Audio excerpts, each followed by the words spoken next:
国国际广播电台。ये China radio international है।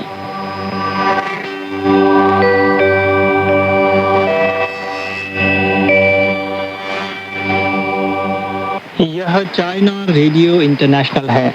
श्रोता दोस्तों, अब हमारा हिंदी कार्यक्रम आरंभ होता है। आज के इस कार्यक्रम में समाचारों के बाद स्वर्णिम चीन के रंग कार्यक्रम के तहत चीन भारत मैत्री का संक्षिप्त इतिहास और चीनी उपन्यास पश्चिम की तीर्थ यात्रा प्रस्तुत किए जाएंगे। अंत में होगा रोजमर्रा की चीनी भाषा।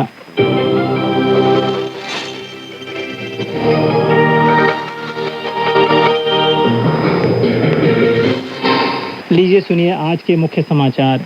15वीं पंचवर्षीय योजना के लिए चीनी जन बैंक की सुधार और विकास योजना जारी। चीन साल 2030 तक बुनियादी तौर पर कोयला उद्योग की आधुनिक प्रणाली करेगा स्थापित। और कोलंबिया में आया जबरदस्त भूकंप। अब आप अनिल पांडे से आज के पूरे समाचार सुनिए।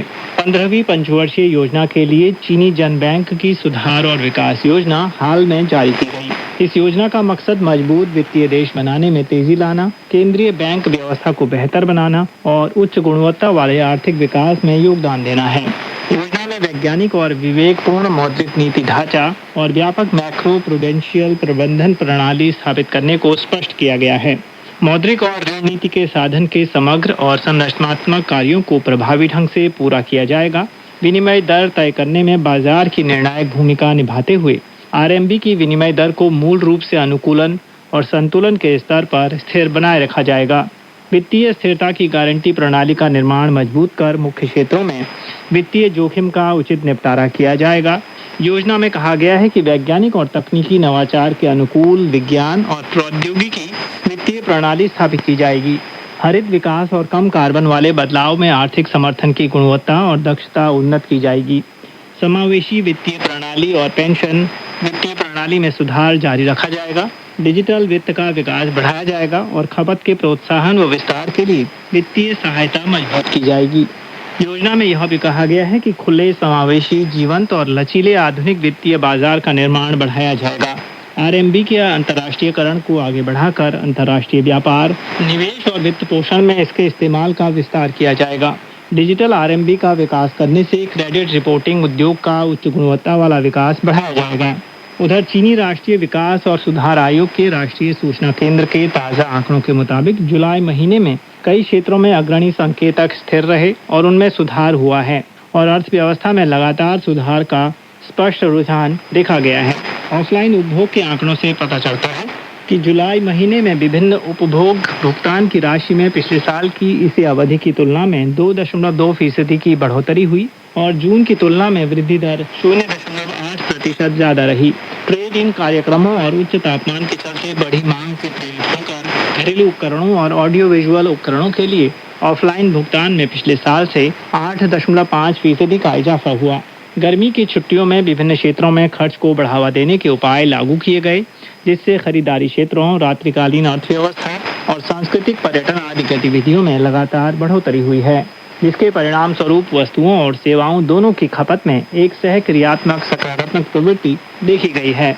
औद्योगिक संचालन स्थिर रहा और उनमें सुधार हुआ है। साथ ही पुराने से नए विकास कारकों में परिवर्तन की गति तेज हुई है। जुलाई महीने में औद्योगिक पार्क उत्पादन गतिविधि सूचकांक में पिछले साल से 1% की बढ़ोतरी हुई है, जो समग्र तौर पर स्थिर संचालन का संकेत है।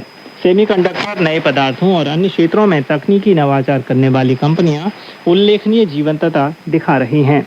उधर चीनी राष्ट्रीय विकास और सुधार आयोग व राष्ट्रीय ऊर्जा प्रशासन ने हाल ही में कोयला उद्योग के विकास के लिए 15वीं पंचवर्षीय योजना जारी की।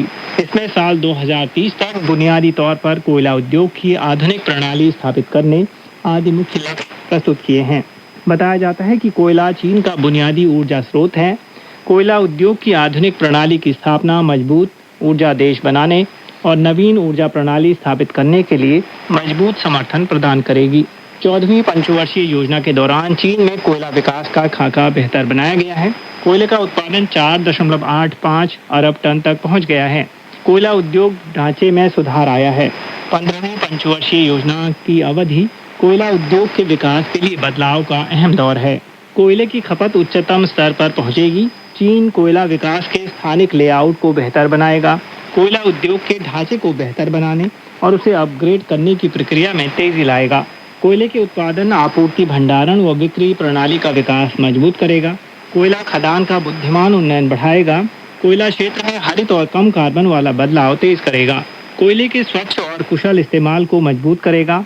कोयला उद्योग में तकनीकी नवाचार की क्षमता बढ़ाएगा। कोयला उत्पादन में सुरक्षा प्रबंधन मजबूत करेगा और उद्योग प्रशासन का आधुनिकीकरण का स्तर उन्नत किया जाएगा। उधर ऑनलाइन प्लेटफॉर्म से प्राप्त आंकड़ों के अनुसार अब तक साल 2026 में चीन में फिल्मों का कुल बॉक्स ऑफिस राजस्व 24.5 अरब युआन से अधिक हो गया है। फिल्म देखने वालों की संख्या 60 करोड़ से ज्यादा पहुंच गई। कुल मिलाकर 926 लाख से अधिक बार स्क्रीनिंग हुई है। वर्तमान में Pegasus 3, kung fu women's soccer, dear you all wishes come true 4.4 अरब, 2.2 अरब, 2 अरब, 1.4 अरब से 2026 के बॉक्स ऑफिस पर शीर्ष 4 फिल्मों के रूप में रैंक की गई हैं। ये चारों फिल्में शैली के लिहाज से एक दूसरे की पूरक हैं और दर्शकों के विभिन्न वर्गों को ध्यान में रखकर बनाई गई हैं, जिससे पूरे साल के बॉक्स ऑफिस प्रदर्शन को मजबूती मिलती है। इनमें से comedy film kung fu women's soccer जमीनी स्तर की महिला फुटबॉल टीम MAE टीम की रोमांचक कहानी को बताती है, जो सर्वोच्च अजय कप के लिए लड़ने और चैंपियनशिप जीतने के लिए कुंग फू का इस्तेमाल करते हैं।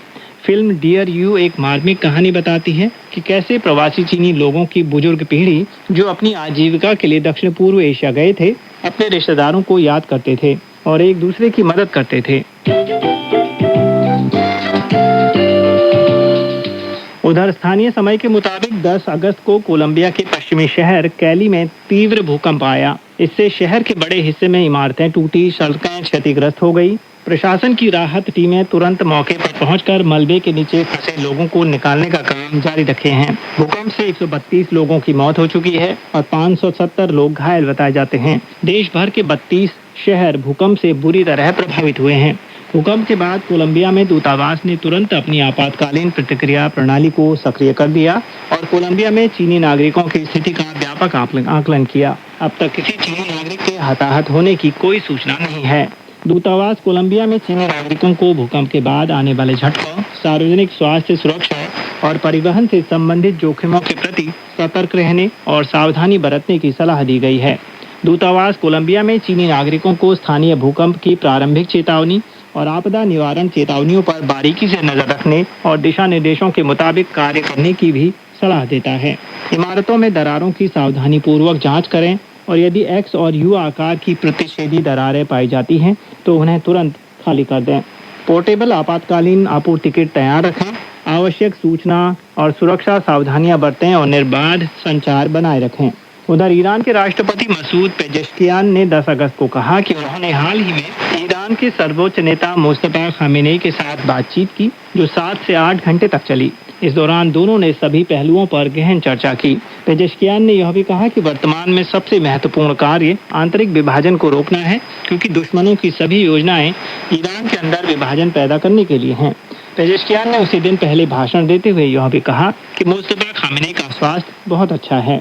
उधर यमन सरकार के एक सैन्य अधिकारी ने 10 अगस्त को कहा कि हूथी विद्रोहियों ने दक्षिण पूर्वी प्रांत सबा में सरकारी सेना की चौकी पर ड्रोन हमला किया है, जिसमें 3 सैनिक मारे गए हैं और अन्य 9 घायल हुए हैं। यमन के लिए संयुक्त राष्ट्र के विशेष दूत हैंस ग्रुंडबर्ग ने सोशल मीडिया पर एक बयान जारी कर यमन सरकार के नियंत्रण वाले क्षेत्रों पर हाल ही में हूथी विद्रोहियों द्वारा किए गए लगातार हमलों पर गहरी चिंता जताई है और साथ ही चेतावनी दी है कि ताज़ा घटनाक्रम यमन को एक बार फिर पूर्ण पैमाने पर संघर्ष की ओर धकेल सकता है। उधर 9 तारीख को यमन के तेज प्रांत में लाल सागर तट पर स्थित मोचा बंदरगाह पर हूथी विद्रोहियों ने सरकारी बलों के जमाव केंद्रों और हथियार डिपो पर भी हमला करने के लिए बैलिस्टिक मिसाइलों और ड्रोन का इस्तेमाल किया। एक स्थानीय अधिकारी ने चीनी समाचार एजेंसी सिन्हुआ को बताया कि मोचा बंदरगाह पर भीषण हमला हुआ है और बंदरगाह की सुविधाओं को भारी नुकसान पहुंचा है। स्थानीय मीडिया और स्वास्थ्य अधिकारियों ने बताया कि इस हमले में कम से कम 8 लोग मारे गए हैं।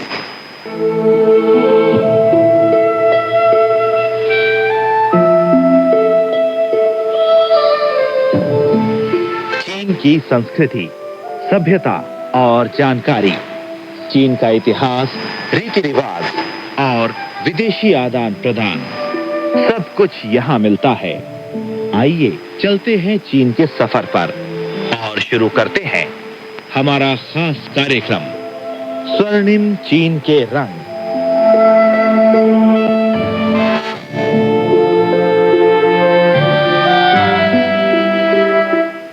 नमस्कार श्रोता मित्रों, आप सुन रहे हैं स्वर्णिम चीन के रंग कार्यक्रम और मैं हूं आपका मित्र पंकज श्रीवास्तव। स्वर्णिम चीन के रंग कार्यक्रम में हम आपको चीन की सांस्कृतिक, ऐतिहासिक और अलग अलग क्षेत्रों की कहानियां सुनाते हैं। इस कार्यक्रम में प्रोफेसर वांग शुइंग के लिखे हुई चीन और भारत सांस्कृतिक परिप्रेक्ष्य के विवरण पढ़कर सुनाएंगे।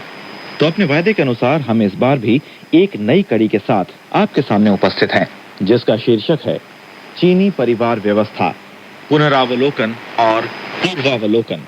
तो शुरू करते हैं।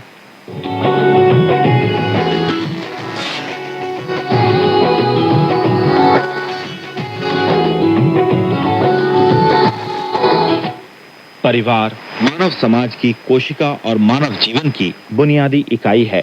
व्यक्ति को समाज की दिशा में ले चलने में ये पुल की महत्वपूर्ण भूमिका निभाता है और व्यक्ति के सामाजिकरण की सबसे आधारभूत परिस्थितियों का उसने सृजन किया है। इसलिए व्यक्ति हो या समाज, परिवार सभी के लिए बहुत महत्वपूर्ण है। परिवार के विकास का इतिहास बहुत लंबा है।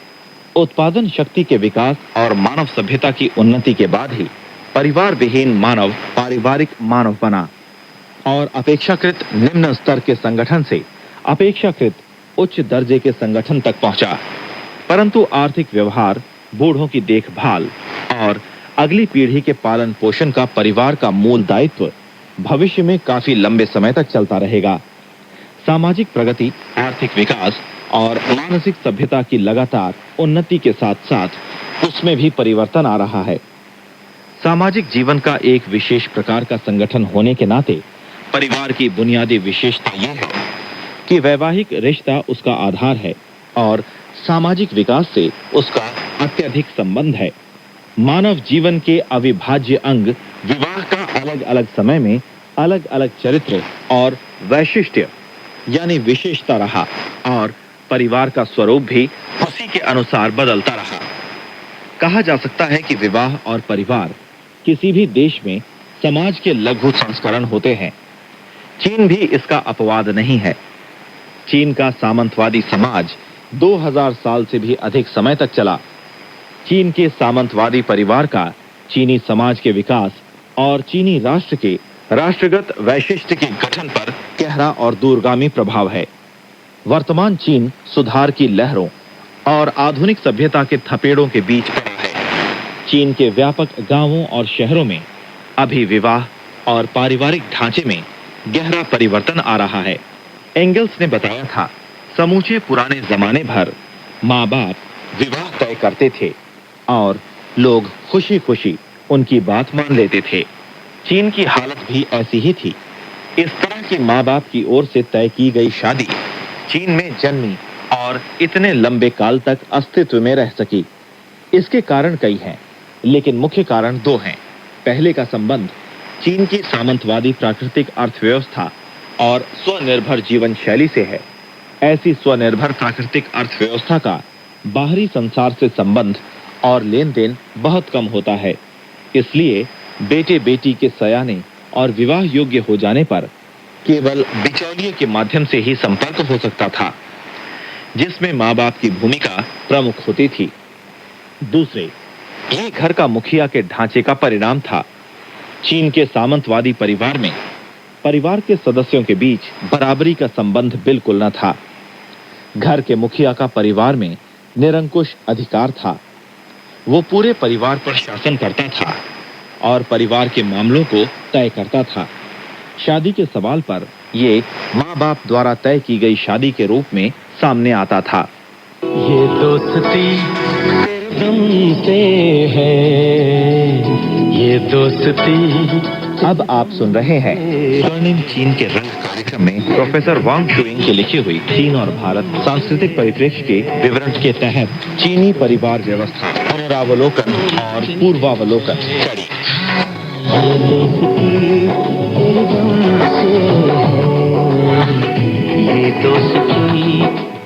इस प्रकार की माँ बाप द्वारा तय की गई शादी की कुछ स्पष्ट विशेषताएं हैं।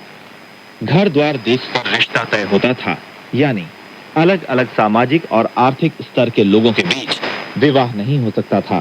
संस्कार जटिल थे और दहेज बहुत महंगा था।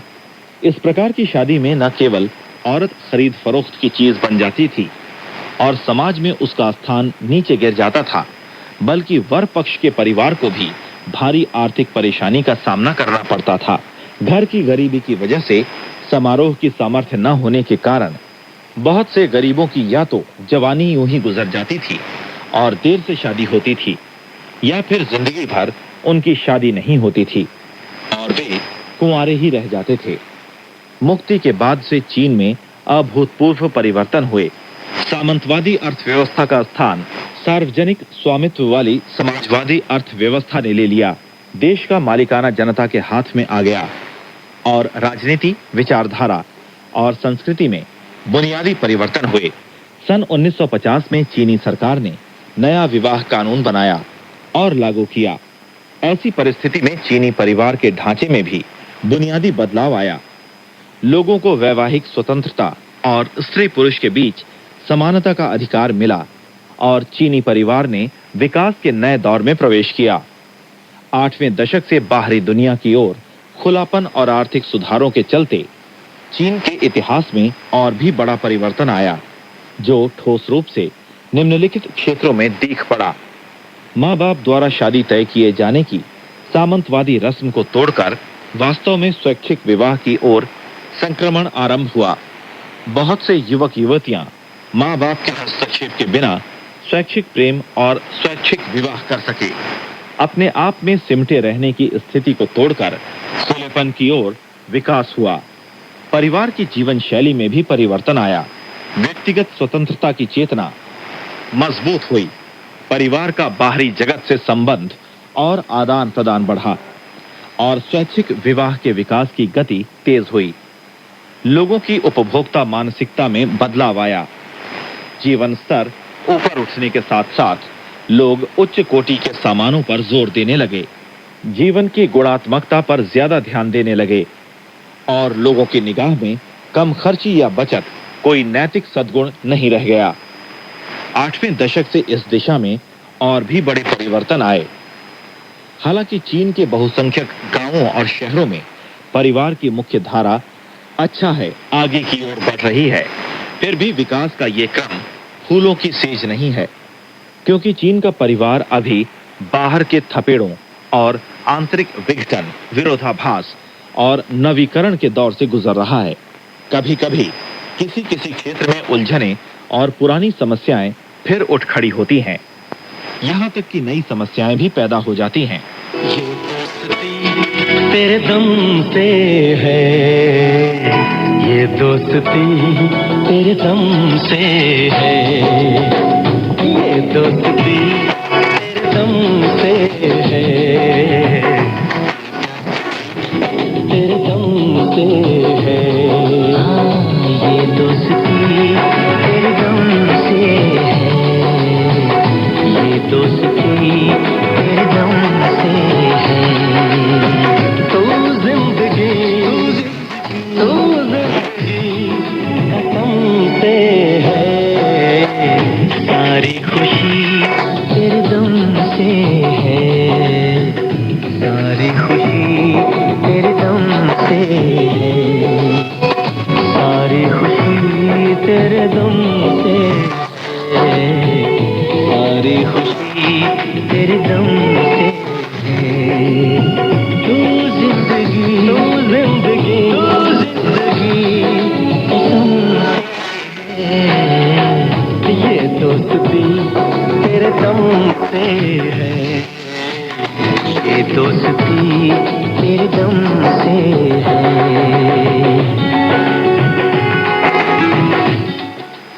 प्रमुख समस्याएं इस प्रकार हैं। सामंतवादी वैवाहिक मानसिकता अभी भी विभिन्न सीमाओं तक बची हुई है। उदाहरण के लिए कुछ किसान परिवारों में घर के मुखिया अपनी मर्जी से बेटे बेटी की शादी तय कर देते हैं और फिर तरह तरह के उपायों से उन्हें ये शादी स्वीकार करने के लिए बाध्य करते हैं। जाहिर है कि विवाह की स्वतंत्रता वास्तव में पूरी तरह लागू नहीं हुई है। परिवार नियोजन की बात लें तो बेटे की अपेक्षा बेटे की चाह और जितने बेटे उतना अच्छा की सामंतवादी मानसिकता विभिन्न सीमाओं तक अभी भी है।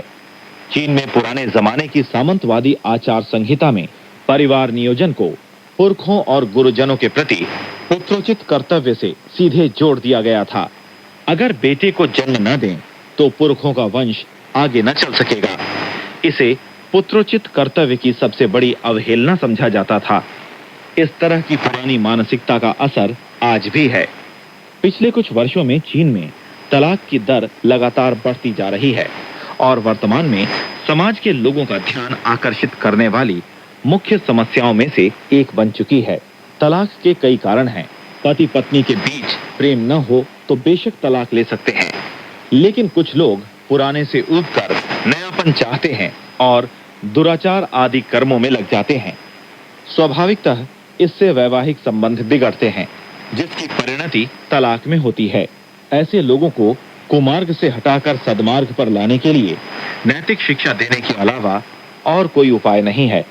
चीन में बूढ़ों की बढ़ती संख्या एक नई समस्या बनकर सामने आई है। 60 वर्ष से ऊपर के बूढ़ों की संख्या पहले ही 12 करोड़ के आसपास पहुंच चुकी है। जनसंख्या का बढ़ना समाज की प्रगति का फल है। साथ ही साथ सामाजिक और आर्थिक विकास पर उसके कई भारी असर पड़ते हैं। परिवार में बूढ़ों की देखभाल की समस्या इसका एक उदाहरण है। अगर बूढ़ों की बढ़ती संख्या की सामाजिक समस्या को हल करना है तो न केवल पूरे समाज को इस पर ध्यान देना होगा, बल्कि परिवार को भी और बढ़ चढ़कर अपनी भूमिका का निर्वाह करना होगा। दोस्ती तेरे दम से है, ये दोस्ती। अब आप सुन रहे हैं स्वर्णिम चीन के रंग कार्यक्रम में प्रोफेसर वांग शुइंग के लिखे हुई चीन और भारत सांस्कृतिक परिप्रेक्ष्य के विवरण के तहत चीनी परिवार व्यवस्था पुनरावलोकन और पूर्वावलोकन कड़ी। ये दोस्ती तेरे दम से है, ये दोस्ती। इससे पता चलता है कि वर्तमान चीन में परिवार नए और पुराने के बीच विरोधाभास और उनकी आपसी जंग का परिचायक है। इस समस्या को अच्छी तरह से हल करना होगा। गांव में सबसे पहले खेतीहर श्रम की उत्पादकता को बढ़ाना होगा। कदम ब कदम कृषि का मशीनीकरण और आधुनिकीकरण करना होगा। शारीरिक श्रम की कठिनता को कम करना होगा और इस प्रकार किसानों में बेटी से ज्यादा प्यारा बेटा की मानसिकता के वस्तुगत आधार को उखाड़ फेंकना होगा।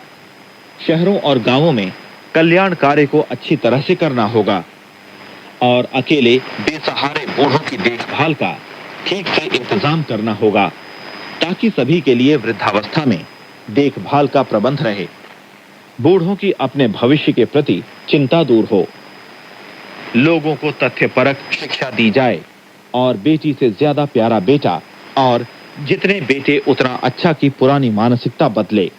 विचारों और नैतिक शिक्षा को लगातार सुदृढ़ करते रहना होगा और लोगों के सांस्कृतिक और नैतिक स्तर को ऊपर उठाना होगा।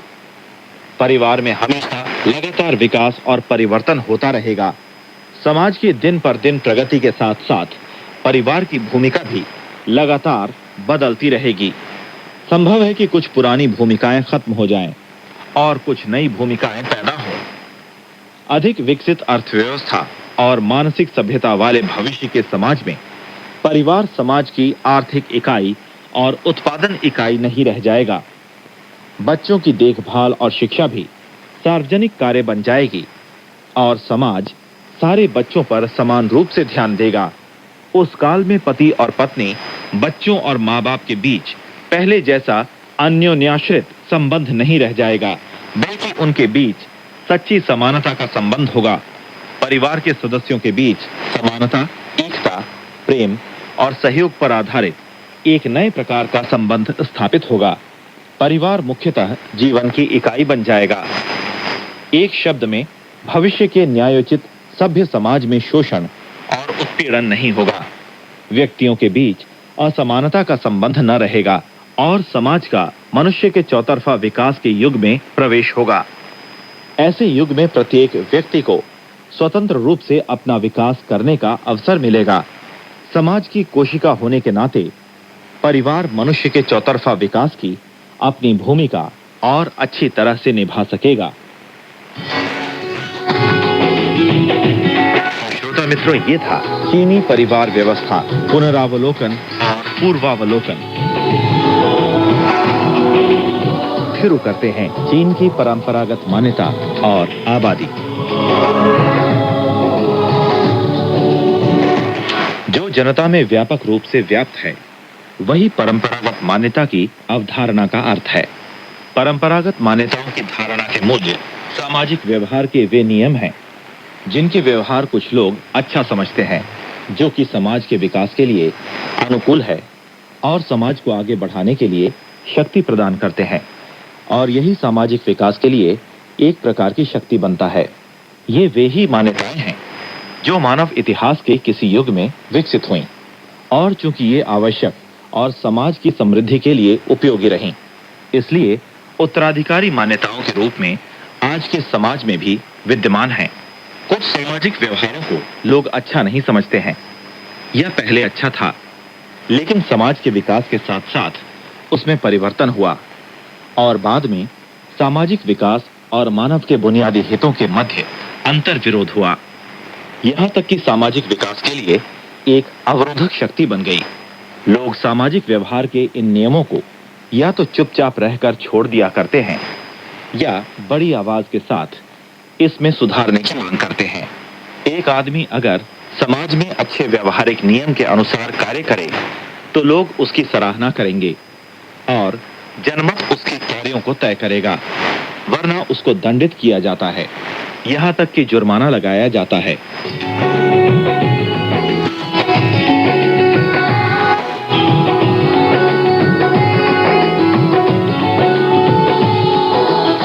चीन के समाज में बहुत परंपरागत मान्यताओं की अवधारणाएं आबादी से संबंधित हैं। जैसे ज्यादा बच्चा पैदा होना अच्छी बात समझते हैं। कुछ लोग ऐसा समझते हैं कि जीवन का सुख आदमी बनने के कर्तव्यों को पालन करने में है। अगर ऐसा ना करें तो लोग तुच्छ समझते हैं कि उन्हें दंड का जुर्माना भी देना पड़ेगा। प्राचीन चीन में एक कहानी प्रचलित थी। इसका शीर्षक है हुआफंग सांदो। इसका सारांश है, हुआसान नामक स्थान पर याओ नामक नेता था। उसके बधाई पत्र में 3 बातें शामिल थीं: ज्यादा सुख, लंबी उम्र और ज्यादा बच्चे। ये तीनों बातें चीन के कई हजार वर्षों के परंपरागत सामाजिक सुखमय जीवन का कार्यक्रम थीं। इसके विपरीत अगर किसी आदमी को बच्चा पैदा ना हो तो ये बेहद खराब बात मानी जाती थी। कन्फ्यूशियस ने उसी जमाने की मान्यताओं के बारे में लिखा कि समाज में आदरहीन बातें 3 हैं। बिना उत्तराधिकारी सबसे बड़ी है। आदर ही सामाजिक नियम है। बड़ों का आदर करना न केवल एक अनिवार्य परंपरागत मान्यता है, बल्कि अनेक सामाजिक व्यवहारों से ठोस रूप से प्रतिबिंबित भी होता है, जिनमें सबसे महत्वपूर्ण बात यह है कि एक व्यक्ति को अपने जीवन में 2 महत्वपूर्ण कार्य करने चाहिए। पहला यह है कि अपने पूर्वजों माँ बाप द्वारा छोड़े गए दायित्वों का निर्वाह करें, और दूसरा अपने पुत्र को अपने कार्यों के उत्तराधिकारी के रूप में छोड़ दें। ये दोस्ती तेरे दम से है, ये दोस्ती। अब आप सुन रहे हैं स्वर्णिम चीन के रंग कार्यक्रम में प्रोफेसर वांग शुइंग की लिखी हुई चीन और भारत सांस्कृतिक परिदृश्य के विवरण के तहत चीन की परंपरागत मान्यता और आबादी कड़ी। ये दोस्ती तेरे दम से है, ये दोस्ती। कन्फ्यूशियस ने कहा था कि उत्तराधिकारी हीन व्यक्ति यानी बिना संतान के व्यक्ति माता पिता का सबसे बड़ा आदरहीन व्यक्ति होता है। इससे ये स्पष्ट होता है कि इस प्रकार की परंपरागत मान्यताओं का आबादी से घनिष्ठ संबंध है। अगर ऐसा कर सके कि व्यक्ति के जीवन में बेटा और बेटे के भी बेटा हो तो अवश्य ही ये अच्छी बात है। चीन में बहुत पहले पितृसत्ता प्रधान समाज आया, इसलिए पुत्र पैदा होने पर बहुत ध्यान दिया गया। क्योंकि उस समय मेडिकल व्यवस्था अधिक विकसित नहीं थी, इसलिए उसके स्वास्थ्य पर अधिक ध्यान नहीं रखा जा सकता था और उसके बच्चे जीवित रहने की संभावनाएं भी कम रहती थीं। इसलिए एक से अधिक और और अनेक बच्चे पैदा करना पड़ता था ताकि कोई न कोई तो जीवित रहेगा और उत्तराधिकारी के रूप में पिता के कार्यों को आगे बढ़ाएगा। इसी धारणा और मान्यता ने चीन की जनसंख्या में भी वृद्धि की है। एक समाज की मान्यताएं और अवधारणाएं कुछ प्रतिभाशाली विद्वानों और प्रबुद्धों के खाली गपशप ही नहीं, बल्कि वे लोगों के व्यवहारों को संभालने की सामाजिक शक्तियां भी हैं। हमें ऐसा नहीं समझना चाहिए कि आदरहीन बातें तीन हैं, बिना उत्तराधिकारी सबसे बड़ी है। सिर्फ कन्फ्यूशियसवाद का विचार है। वो चीनी परंपरागत समाज में लोगों के व्यवहारों का नियम होता है। विभिन्न इतिहास के कालों में कन्फ्यूशियसवादी सिर्फ इस सामाजिक व्यवहार नियम के रक्षक थे। उन्होंने इन व्यावहारिक नियमों की सृष्टि नहीं की और ये व्यावहारिक नियम उन लोगों के दिमाग का विषय नहीं। उन्होंने सिर्फ इन व्यावहारिक नियमों का समर्थन करने, उनका प्रचार करने और उनको प्रसारित करने के लिए बहुत सिद्धांतों की रचना की। ये मान्यताएं और अवधारणाएं कैसे निकली और आबादी पर इनका और कितना प्रभाव पड़ा, यह विषय गंभीरता से अध्ययन करने के लायक है। मान्यताओं का पैदा होना निम्न कृषि अर्थ से संबंधित है। निम्न कृषि अर्थ परिवार पर आधारित उत्पादन इकाई होता है। शारीरिक श्रम प्रधान कृषि अर्थ था। इसी प्रकार के अर्थ की स्थिति में ज्यादा बच्चा पैदा होना महत्वपूर्ण अर्थ मूल्य होता था, क्योंकि श्रम की शक्ति मजबूत हो या कमजोर, अपने परिवार की आमदनी और जीवन के स्तर से घनिष्ठ संबंध होता है। आज तक हमारे देश के देहाती क्षेत्रों में ऐसा हाल दिखाई पड़ता है। एक बच्चे का पालन करने में ज्यादा खर्च करने की आवश्यकता नहीं, लेकिन जब बच्चा बड़ा होने के बाद श्रम कार्यों में भाग लेकर उत्पादन कर सकता है, अपने परिवार की आमदनी बढ़ाता है। बूढ़े लोग जो श्रम में भाग लेने की अपनी योग्यता खो चुके हैं, तो अपने बेटों पर निर्भर जीवन बिताते हैं। इसको कहा जाता है कि अपने बुढ़ापे के लिए बेटों का पालन करना। ये निम्न कृषि अर्थ में महत्वपूर्ण अंग होता है। एक पुरुष प्रधान समाज में लड़की के होने के पश्चात विवाह जरूर होता है और वो दूसरे परिवार की उत्पादक इकाई की श्रम शक्ति बन जाती है।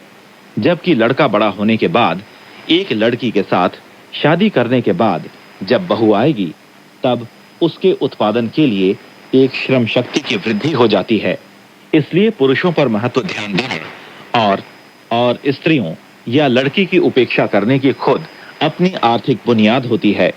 आजकल चीनी देहातों में ये भी रीति रिवाज प्रचलित है कि लड़की शादी करते समय पुरुषों के पक्ष से कुछ साजो सामान या पैसा लेती है। ये प्रतिबिंबित होता है कि श्रम शक्ति का आदान प्रदान होता है। इसके बारे में भारत से बिल्कुल विपरीत है। ये साबित हुआ है कि प्राचीन काल में भारत और चीन की मान्यताओं में अंतर है।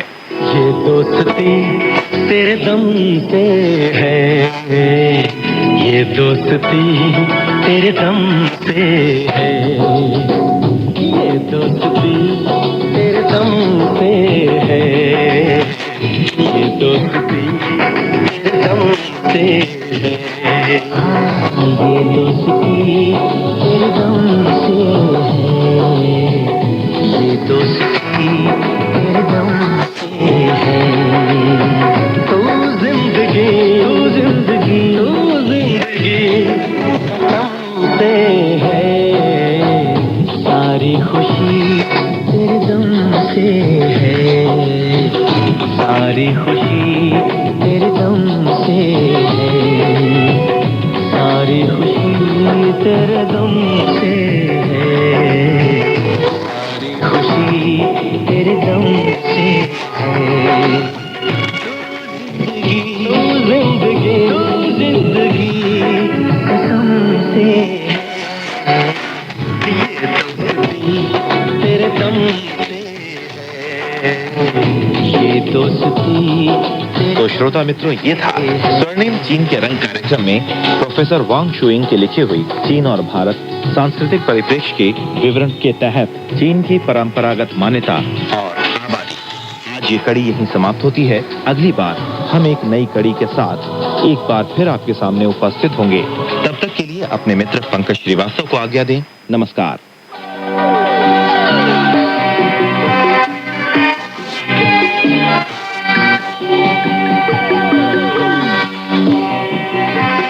यह चाइना रेडियो इंटरनेशनल है। अब शुरू होता है पश्चिम की तीर्थ यात्रा महासागर का समय।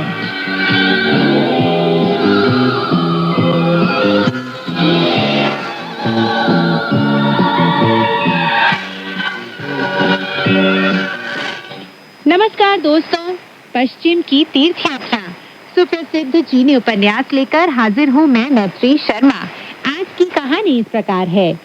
दोस्तों, अब तक आपने कहानी में सुना कि कर्तव्यरत देवताओं से पता लगने पर वानर सीधा हरित ड्रैगन पर्वत की अंध तत्व कंदरा का पता लगाता है और वहां पहुंच जाता है। वहां उसका सामना तीनों प्रेतात्माओं से होता है और उन सभी के बीच एक शानदार युद्ध शुरू हो जाता है। पर वानर अकेला उनका सामना करना नहीं उचित समझता और वह उल्टे पांव भाग आता है और सारी की सारी बात शूकर और भिक्षु रेतात्मा को बताता है। चलिए दोस्तों, कहानी को आगे बढ़ाते हैं और सुनते हैं कहानी में आगे क्या हुआ। वानर शूकर और भिक्षु रेतात्मा को बताने लगा।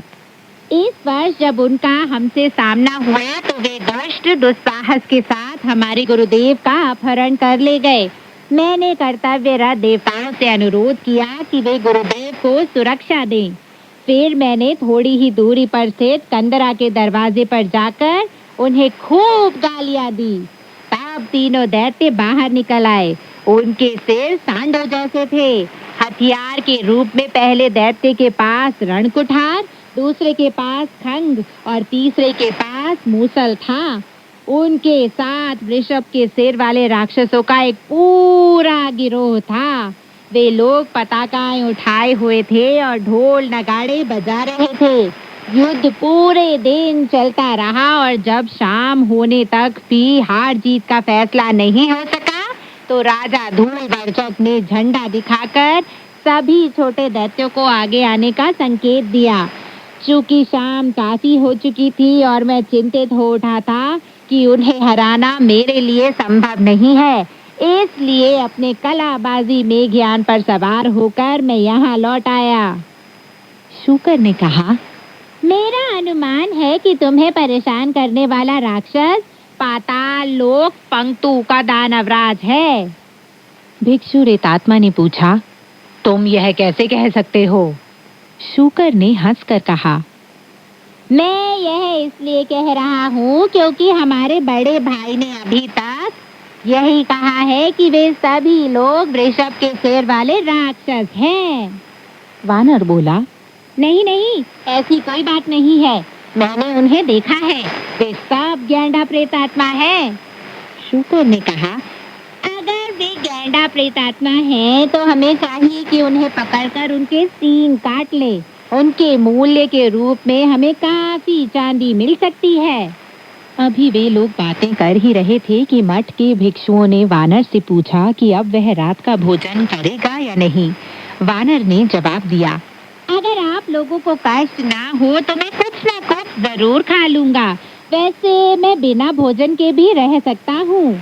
भिक्षुओं ने कहा, निसंदेह पूरे दिन युद्ध करने के बाद आपको काफी भूख लग गई होगी महोदय। वानर ने हंसते हुए कहा, महज एक दिन में किसी को कितनी भूख लग सकती है। एक बार मैंने 500 साल तक बिल्कुल खाना नहीं खाया था। भिक्षुओं को यह मालूम नहीं हो पाया कि वह सच बोल रहा है या मजाक कर रहा है। कुछ देर में भोजन आ गया। वानर ने खाना खाने के बाद कहा, अब मैं मुंह हाथ धोकर सो जाता हूँ। कल हम उनसे फिर एक बार युद्ध करेंगे और दैत्य नरेशों को बंदी बना लेंगे ताकि गुरुदेव को आजाद कराया जा सके। भिक्षु रेतात्मा ने कहा, यह कैसी बात कर रहे हो भैया? वैसे तो कहावत है, विलंब से परिस्थिति परिवर्तित हो सकती है। अगर वे राक्षस आज रात जागे रहे और उन्होंने गुरुदेव की हत्या कर दी तो गजब हो जाएगा। बेहतर यही होगा कि हम लोग अभी वहां चले जाएं और ऐसा हंगामा मचाएं कि वे लोग गुरुदेव को कोई नुकसान न पहुंचा पाए। एक पल की भी देरी करना घातक सिद्ध हो सकता है। यह सुनते ही शूकर ने कमर कस ली और बोला, भिक्षु रेतात्मा बिल्कुल ठीक कह रहा है। हमें अभी जाकर दैत्यों को हरा देना चाहिए। बाहर चांद की रोशनी काफी है। उनकी सलाह मानकर वानर ने मठ के भिक्षुओं को हिदायत दी। हमारे सामान और घोड़े की अच्छी तरह से देखभाल करो। प्रेतात्मा को बंदी बनने के बाद हम उन्हें यहाँ ले आएंगे, ताकि जनपद प्रशासक को यह बताया जा सके कि वे सचमुच छद्म रूपधारी राक्षस ही हैं। तब नगर प्रशासक तेल कर की उगाही समाप्त करके लोगों को राहत पहुंचा सकेगा। वह एक अच्छी बात होगी कि नहीं? सभी भिक्षुओं ने उनकी सलाह मान ली। तब तीनों तीर्थयात्रियों ने अपने मंगलकारी मेघयान में नगर से प्रस्थान कर दिया। महान मनीषी वानर राज अपने दोनों गुरु भाइयों को पवन और मेघयान के जरिए उत्तर पूर्व की तरफ ले गया। वहां हरित ड्रैगन पर्वत पर अंध तत्व कंदरा के प्रवेश द्वार के सामने उन्होंने अपना मेघयान उतार लिया। शुकर दरवाजा तोड़कर अंदर घुसने ही वाला था कि वानर ने कहा, एक पल के लिए रुक जाओ, मैं भीतर जाकर पहले यह पता लगाता हूँ कि गुरुदेव अभी जिंदा हैं भी या नहीं। भिक्षु रेतात्मा ने पूछा, लेकिन दरवाजे तो मजबूती से बंद हैं, तुम अंदर कैसे जाओगे? वानर ने जवाब दिया, मैं अपना तरीका इस्तेमाल करूंगा। तब भव्य महान मनीषी ने अपना लौह दंड एक तरफ रख दिया, तिलिस्मी मंत्रों का उच्चारण करते हुए अपनी उंगलियों से जादू किया और बदलो के आदेश के साथ एक जुगनू का रूप धर लिया। उसका फुर्तीलापन देखने लायक था। जब वह उड़कर अंदर पहुंचा तो वहां कुछ ऋषभ जमीन पर हाथ पांव पसार कर गहरी नींद में सो रहे थे और वज्रघोष के समान खराटे मार रहे थे। फिर वह मुख्य महाकक्ष में गया। वहां कोई भी हलचल नहीं थी और सभी दरवाजे बंद थे। यह मालूम न होने की वजह से कि तीनों प्रेतात्मा कहाँ सो रहे हैं, वह महाकक्ष से गुजरता हुआ अपनी रोशनी के सहारे कंदरा के पिछले भाग में चला गया, जहां उसे किसी कोने से सिसकने की आवाज सुनाई दी। वहां थांग महाभिक्षु ओलतियों के नीचे जंजीरों के एक स्तंभ के साथ बंधा हुआ था। वानर अपने गुरुदेव की नजर से दूर रहकर उसका विलाप सुनने लगा। यह सुनकर वानर बहुत खुश हुआ। उसने अपने पंख फैलाए और गुरुदेव के पास जा पहुंचा। आंसू पोंछकर थांग महाभिक्षु बोला, हे भगवान, यह क्या हो रहा है? पश्चिम की हर चीज सचमुच बहुत निराली है। अभी यह साल का पहला महीना ही आया है कि प्रसुप्त कीड़े मकोड़े जाग गए हैं। आजकल जुगनू दिखाई देना कितने अचंभे की बात है। वानर ज्यादा देर चुप्पी नहीं साध सका और बोला, गुरुदेव, मैं आ गया हूँ। अब क्या था महाभिक्षु ने खुश होकर जवाब दिया, मैं सचमुच हैरान हो रहा था कि इस मौसम में जुगनू कहाँ से आ सकता है, पर ये तो तुम हो।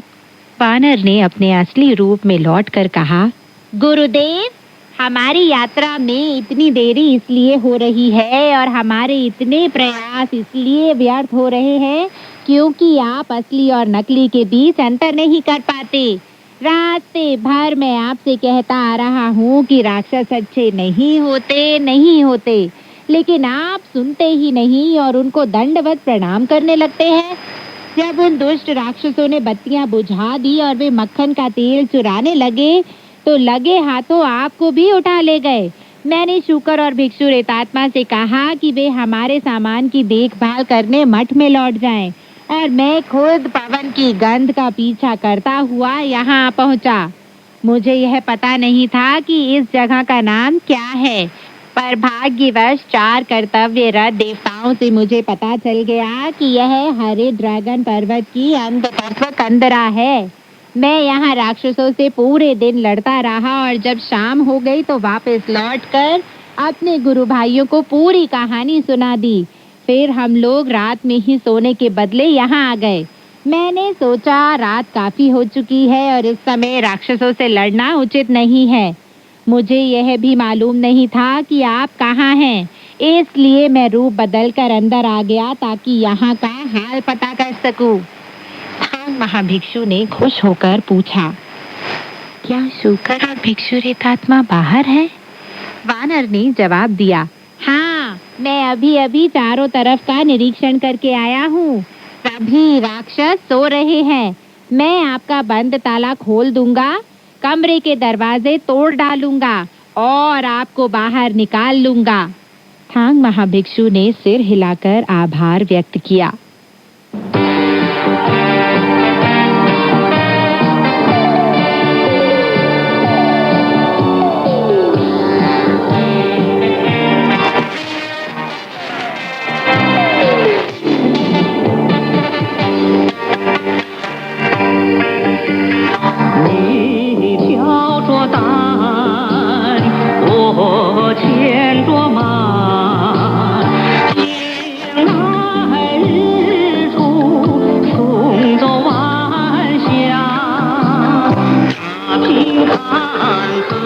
तुम्हारे कंधे पर है पोटली, मेरे हाथों में घोड़े की लगाम।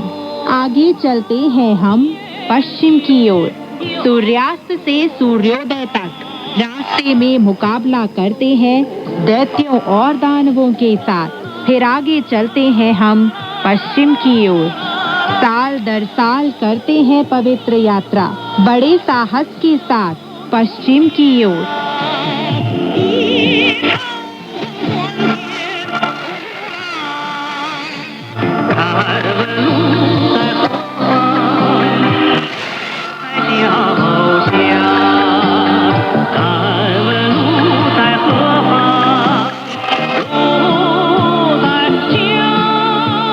तो दोस्तों, आज की कहानी यहीं तक। आगे की कहानी लेकर मैं मैत्री शर्मा फिर हाजिर होंगी। तब तक के लिए नमस्कार, बाय बाय।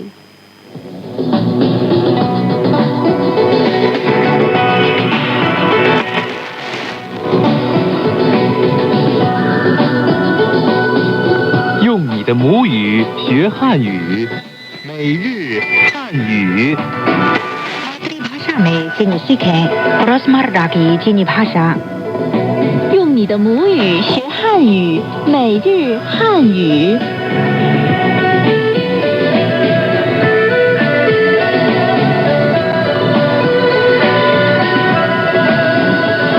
ये चाइना रेडियो इंटरनेशनल है। श्रोताओं को सावधान का नमस्कार। श्रोताओं को राकेशवत्स का भी नमस्कार। रोजमर्रा की चीनी भाषा कार्यक्रम सुनने के लिए आपका हार्दिक स्वागत। दोस्तों, पिछले पाठ में हमने मुख्य तौर पर चीन में पैसे एक्सचेंज करने में इस्तेमाल किए जाने वाले वाक्यों पर विचार किया था। अब आज के पाठ के प्रमुख वाक्य। 您好，要帮忙吗？ नमस्कार, क्या मदद चाहिए? 我交电话费。 मुझे फोन बिल जमा करना है। 我交电费。 मुझे बिजली बिल जमा करना है। 银行星期日休息吗？ क्या रविवार को बैंक बंद है?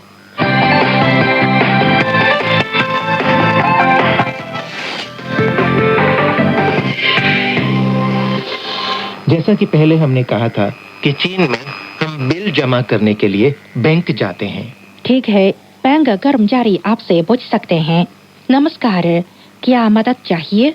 शाओचांग जी, बेहतर होगा कि आप इस वाक्य को चीनी में मुझे बताएं ताकि मेरी समझ में आ सके। वो आपसे कहते हैं, 您好，要帮忙吗？ निन हाओ याओ पांग मांग मा। 您好，नमस्कार। निन हाओ 要 चाहिए, याओ 帮忙 मदद, पांग मांग 吗 एक प्रश्नवाचक शब्द। मा। 您好，要帮忙吗？ नमस्कार, क्या मदद चाहिए? निन हाओ याओ पांग मांग मा। आइए सुने आज के पाठ की पहली बातचीत। 您好，要帮忙吗？我交电话费，请跟我来。谢谢。不客气。您好, नमस्कार, निन हाओ 要帮忙吗? क्या मदद चाहिए? याओ पांग मांग मा।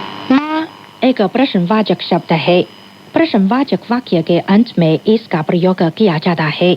इसके जवाब में आमतौर पर 是 या 不是 कहा जाता है। जैसे 您需要帮忙吗? क्या आपको मदद चाहिए? 你需要帮忙吗？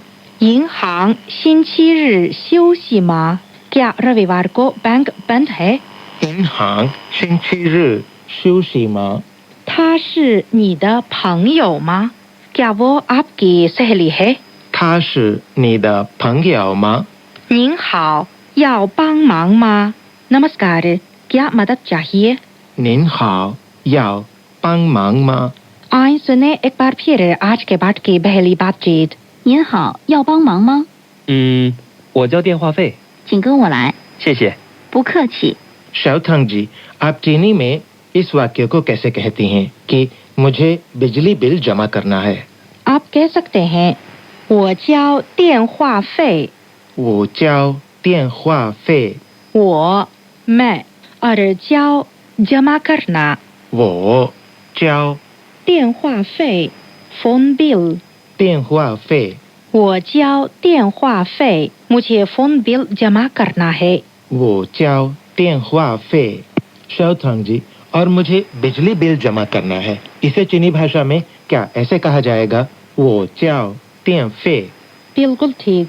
我交电费，我交电费，电费 बिजली बिल, 电费，我交电费。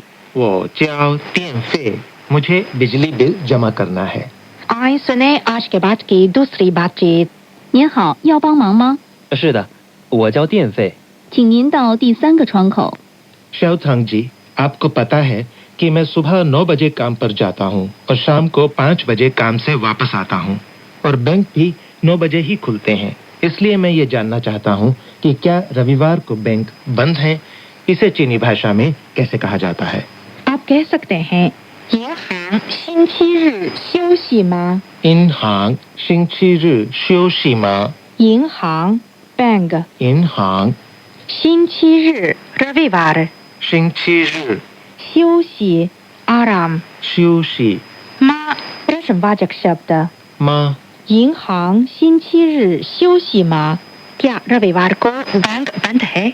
इन हांग शिंगची शियोशी मा. आइए सुने आज के बाद की तीसरी बातचीत। 银行星期日休息吗？不消息，早上9点开门。明天早上我就去交费。 अच्छा, अब हम आज के पाठ में सीखे गए वाक्यों को दोहराएं। 您好，要帮忙吗？ नमस्कार, क्या मदद चाहिए? 您好，要帮忙吗？要帮忙吗？ क्या मदद चाहिए? 要帮忙吗？我交电话费，我交电话费, मुझे फोन बिल जमा करना है. 电话费 phone bill, 电话费，我交电费 मुझे बिजली बिल जमा करना है. 我交电费，电费 बिजली बिल. 电费，银行星期日休息吗？ क्या रविवार को बैंक बंद है? 银行星期日休息吗？银行 बैंक, 银行休息 आराम. 休息，银行星期日休息吗？银行星期日休息吗？क्या बैंक रविवार को बंद है? अब हम आज के पाठ की सारी बातचीत सुने. बातचीत 1. 您好，要帮忙吗？我交电话费。请跟我来。谢谢。不客气。 बातचीत 2. 您好，要帮忙吗？是的，我交电费。请您到第3个窗口。 बातचीत 3. 银行星期日休息吗？不消息，早上9点开门。明天早上我就去交费。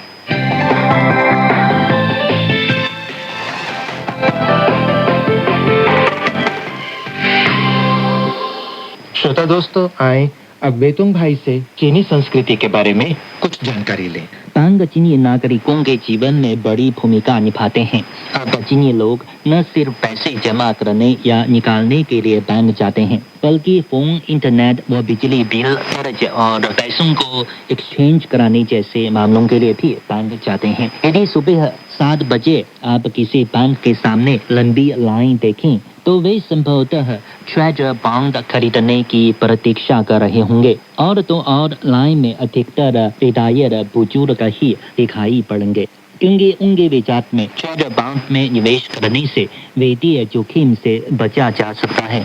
और नफा बैंक ब्याज दर से भी अधिक होता है। व्यापक जन समुदाय को सुविधा उपलब्ध कराने के लिए विभिन्न बैंकों ने स्वचालित कैश मशीनें और 24 घंटे वाले स्व सहायता बैंक जैसे कदम उठाए हैं। साथ ही बैंक कर्मचारियों के रवैये में बड़ा सुधार आया है तथा उनकी कार्यक्षमता भी पहले से उन्नत हो गई है।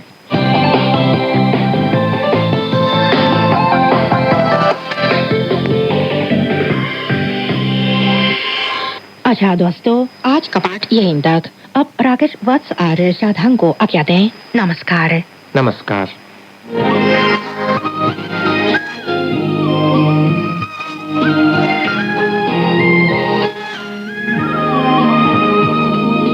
CGTN हिंदी सेवा रोजाना 5 कार्यक्रम प्रसारित करती है। हमारा पहला कार्यक्रम भारतीय समय के अनुसार सुबह 8:30 से 9:30 बजे तक, दूसरा कार्यक्रम संध्या के 6:30 से 7:30 बजे तक, तीसरा कार्यक्रम रात के 8:30 से 9:30 बजे तक, चौथा कार्यक्रम रात के 9:30 से 10:30 बजे तक और पांचवा कार्यक्रम रात के 10:30 से 11:30 बजे तक प्रसारित होता है। कार्यक्रमों के मीटर बैंड इस प्रकार है: सुबह 8:30 से 9:30 बजे 13,720 किलोहर्ट्ज, शाम 6:30 से 7:30 बजे 9,635 किलोहर्ट्ज, रात 8:30 से 9:30 बजे तक 7,225 किलोहर्ट्ज, रात 9:30 से 10:30 बजे 7,395 किलोहर्ट्ज, रात 10:30 से 11:30 बजे 1,269 किलोहर्ट्ज। अब इंटरनेट पर CGTN की हिंदी वेबसाइट भी खुली हुई है। इसे देखने के लिए हम आपका हार्दिक स्वागत करते हैं। हमारी वेबसाइट का पता है hindi.cgtn.com।